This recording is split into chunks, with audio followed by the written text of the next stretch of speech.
Hello, welcome to the I Feel Like Roasting Show. I am your host, Kevin McCarthy, and I started working at a sperm clinic 5 years ago. It's a great way to earn some extra income. I take it very seriously.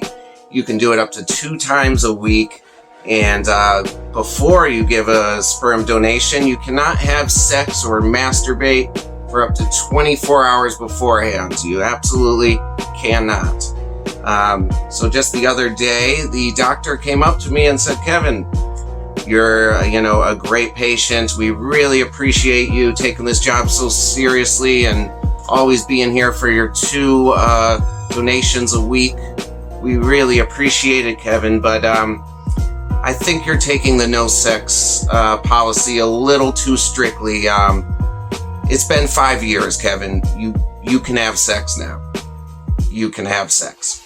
The other day, I was going to do some laundry at my house. The washer and dryer is outside at my house. It's kind of on the side of our house, more towards the back. So I'm walking out the front door of our house with my basket of clothes ready to do my laundry, and my roommate is in the kitchen, and he says, hey, why don't you go out the back door? It's so much quicker. You'd save yourself so much time.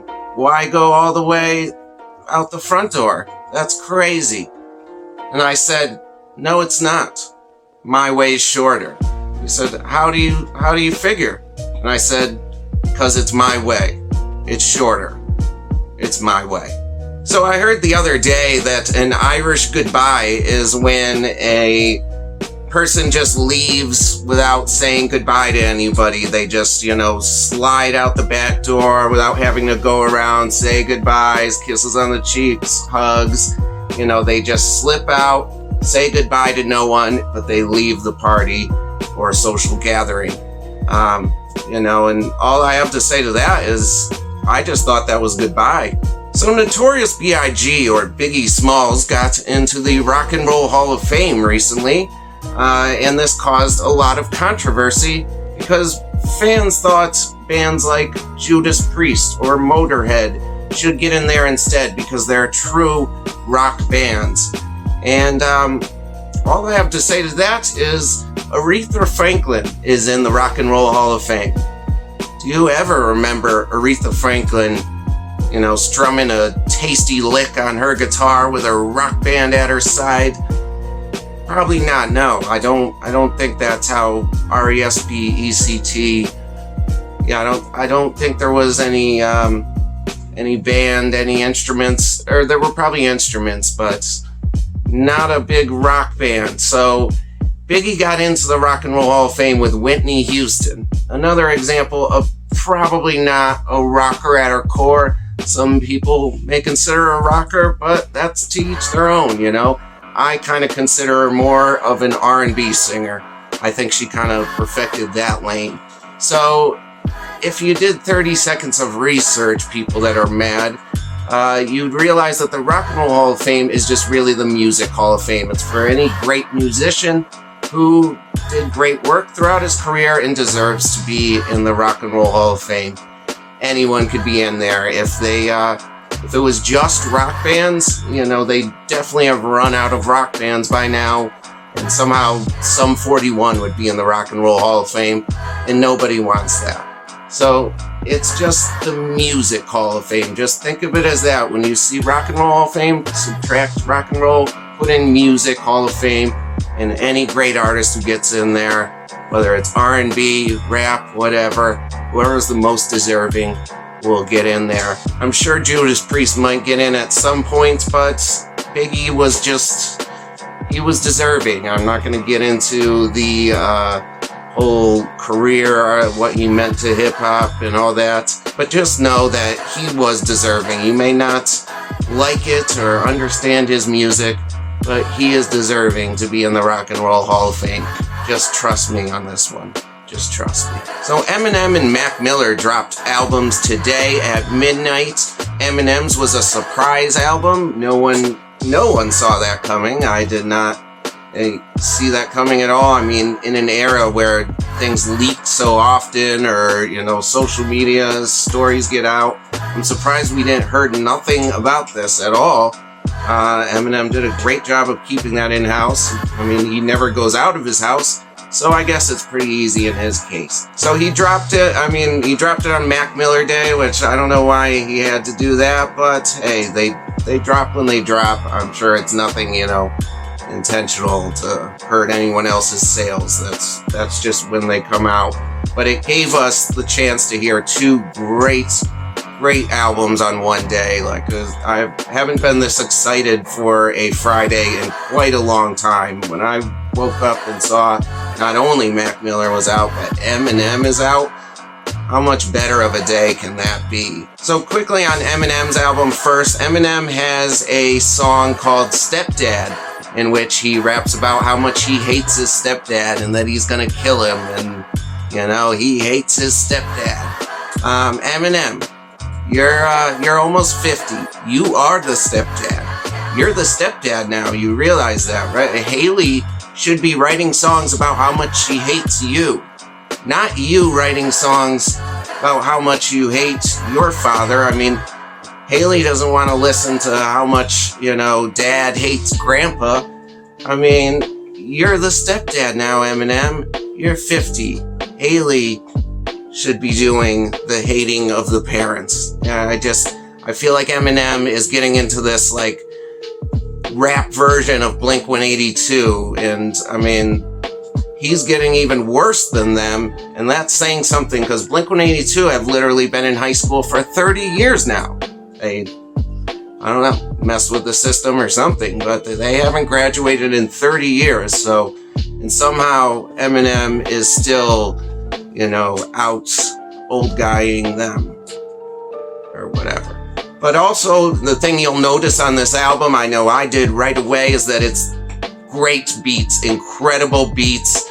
Literally, these are the best beats Eminem has ever had on an album. I know that's like a bold statement or whatever, but in terms of intricacy, like him trying something different, Eminem's even got criticized for his beat choices in the past.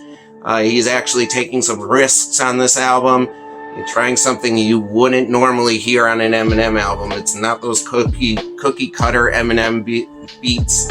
It's actual, just like different styles in there. It's not just one angry album or, sad or just political. He has a nice mixture of everything in there, but the beats are so different from anything I've heard from Eminem. Hands down, the best beats he's ever had in an album. I don't know if he got his fucking assistant or secretary to choose them this time, but whoever chose these beats, if Eminem finishes out his career with beats like this, I could listen to Eminem longer. I wanted him to retire before this album. I thought he was just hurting his legacy, but this album, it's, while not like my favorite album or what, it just gives me hope for that Eminem could have a little more longevity. If he tries, takes some risks on beats like this, and he actually ends up sounding great. I mean, look up Little Engine on the album. If that song alone, the beat is so incredible. It's, it's just nothing you'd expect to hear from good old Eminem. So great beat selection, Eminem. The Juice WRLD feature was a little bit of a surprise. He seems very out of place from all the other features on the album and all the features Eminem's ever done in his career. Like, the Juice WRLD feature seems a little forced. Like, I just wonder if that was done before or after his death. Maybe it's kind of a tribute to him after he put it in after his death, but he had to have the song Juice WRLD, I guess, before to do the chorus. It's just, it sounds like, it's the equivalent to when you see a picture and someone's like, looks weird in there and they're like, oh, that person looks photoshopped in. Like, they don't even look like they belong in the picture. Like, it could be fake, but it's not, so that's what Juice WRLD's chorus sounds like, the Photoshop version, like it was just placed in there. It sounds almost like it doesn't belong. It's just, it was put in after the fact. So it probably wasn't, though. And, if Eminem and Juice WRLD were working together, that could have been the first of many. And I'm sure Juice WRLD was going to be so excited for this moment. And it just further further makes me sad where Juice WRLD's career arc was going and how big he could have possibly gotten to. You know, he was one of the fastest rising stars that I thought he could have been the next Drake, I think. Juice WRLD could have been, you know, that big, especially doing songs with Eminem already. It takes a lot to get Eminem's, you know, blessing on a track if you're not freaking Logic spitting, blitting, you know. So Juice WRLD's just a regular, you know, one of the new age rappers, and he got on an Eminem song, so that's great. Whether it was done before or after, good luck on Eminem. Shout out to him for that. Rest in peace, Juice WRLD. And man, Anderson .Paak is so cold.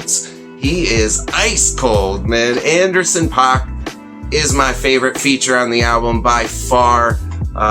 Just me personally, he's my favorite. I think Anderson .Paak, he had kind of a big year. He dropped his album, or was that last year? I think it was the year before. I'll have to check that.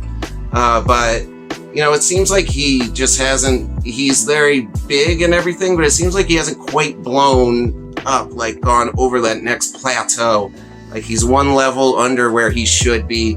And I think Anderson .Paak, if he puts out new music this year, he should make that jump in 2020. I think he's going to really blow up. People all over will really start to know who he is, who that name is, and recognize his voice. Maybe he could start being the hook guy like T-Pain or, you know, Nate Dogg even before him, you know. But I don't want to pigeonhole him in like an Akon just doing chorus guy or T-Pain or anything, because Anderson .Paak can carry a whole album. You know, he can rap, he can sing. He's a great artist, very talented. If you're not listening to Anderson yet, you really should start, because he's an incredible artist that's going to be around for a while. He's here to stay. So Anderson .Paak is my favorite feature on the album. And then there is Darkness, the song. He released a music video for it, which I thought the music video was incredible the way he did it. I really liked the music video. I feel like he focused a lot on the drug taking in it. And do we have official reports that the guy was on? It would make sense that he's taking a bunch of Valium and drinking and everything. That would make a lot of sense. I didn't know if there was an official report or toxicology that said he had benzos in his system or not. Because I mean, I know if I ever take a benzo and have even a sip of beer, boom, that's the end of that night. I'm not remembering it. You know, I'm gone. You know, one benzo, one sip of alcohol, I black out, solidly black out, remember nothing.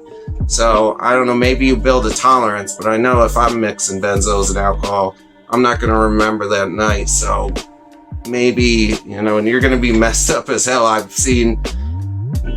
heard that people go to jail and not even know how they get there and just wake up in the jail cell when they mix alcohol and benzos. So it's a deadly combo in many ways. And I don't know if there was official reports, but Eminem focuses on that. And, you know, it's a gun control song, which I do happen to agree with. There needs to be something done, obviously. I mean, there's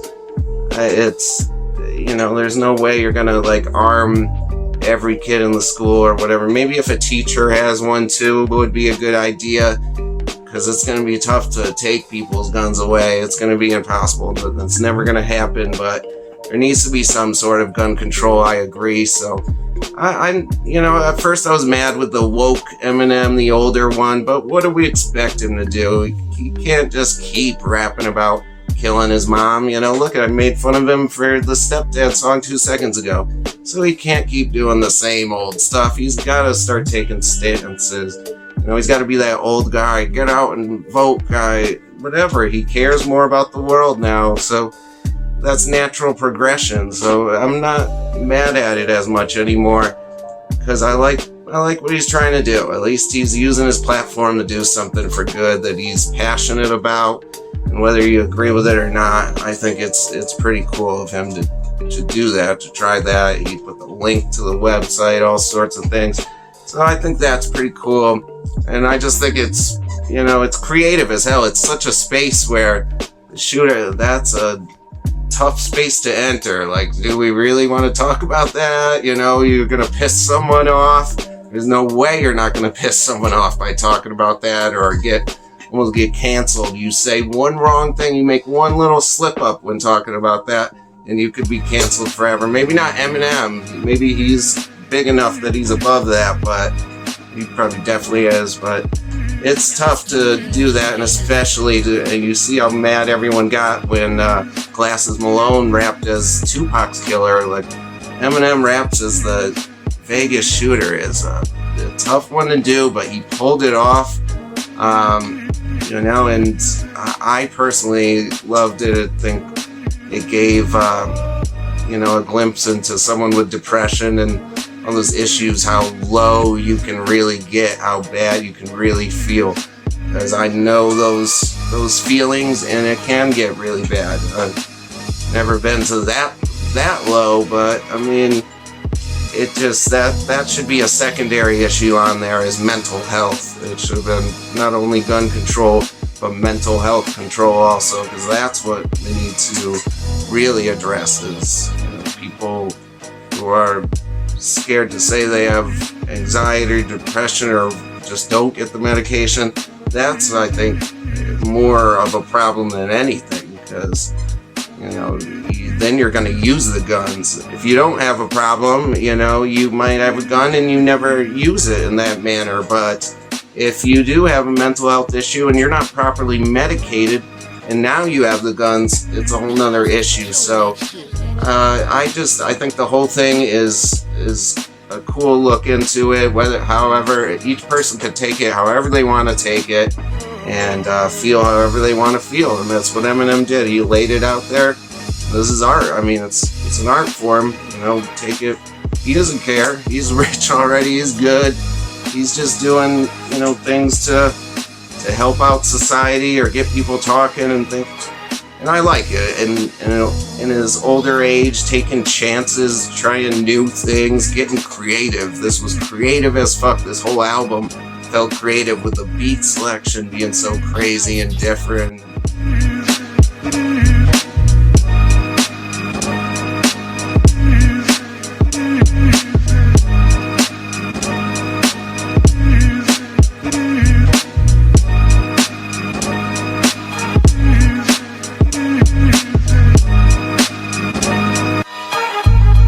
B.I.G.